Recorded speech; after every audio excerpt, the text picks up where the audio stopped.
இந்திய விசஸ் வங்கதேசம் இவங்க ரெண்டு பேருக்கும் மீடியான T20 சூப்பர் 8 மேட்ச்சில் இந்திய முதல்ல பேட்டிங் ஆடி சம்பவம் பண்ணி மிகப்பெரிய டார்கெட் வங்கதேசத்துக்கு செட் பண்ணியிருக்காங்க.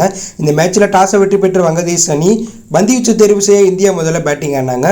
இந்திய அணியில் வழக்கம் போல ரோஹித் சர்மா, விராட் கோலி களமிறங்கினாங்க. இந்தியனுடைய பிளேயிங் லெவலில் எந்த ஒரு மாற்றமே பண்ணல.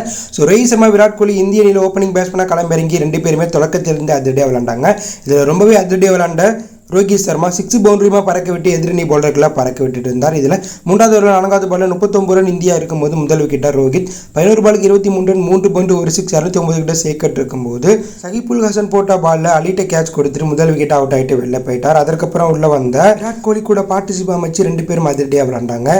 இதில் அதிரடியாக விளாண்ட விராட் கோலி 94 மீட்டர் 6 எல்லாம் பறக்க விட்டு சம்பவம் பண்ணியிருப்பார். விராட் கோலி அதிரடியை பார்த்த ரசிகர்கள் அரை சதம் அடித்து சதம் அடிப்பார்னு எதிர்பார்த்தோம்.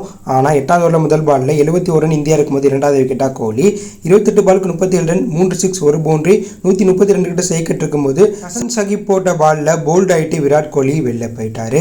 அதற்கப்புறம் உள்ள வந்த சூரியகுமார் யாதவ் 2 பாலுக்கு 6 ரன் அடிச்சிருக்கும் போது ஹசன் சகிப் போட்ட பாலில் லிட்டில் டாஸ்ட்டை கேட்ச் கொடுத்துட்டு வெளில போக அதற்கப்புறம் அதிரடியாக விளாண்ட ரிஷப் பண்ட் 24 பாலுக்கு 36 ரன் 2 சிக்ஸ் 4 பவுண்டரி 150 கிட்ட சேர்க்கெட் வச்சிருக்கும் போது ஹசானி போட்ட பாலில் ஹசன்ட்ட கேட்ச் கொடுத்துட்டு வெளில போயிட்டாரு. அதற்கப்புறம் உள்ள வந்த சிவம் துபே, ஹர்திக் பாண்டியா கூட பார்ட்டிசிப் அமைச்சு ரெண்டு பேரும் மேட்ச் அங்கேருந்து அதிரடியாக எடுத்துகிட்டு போனாங்க.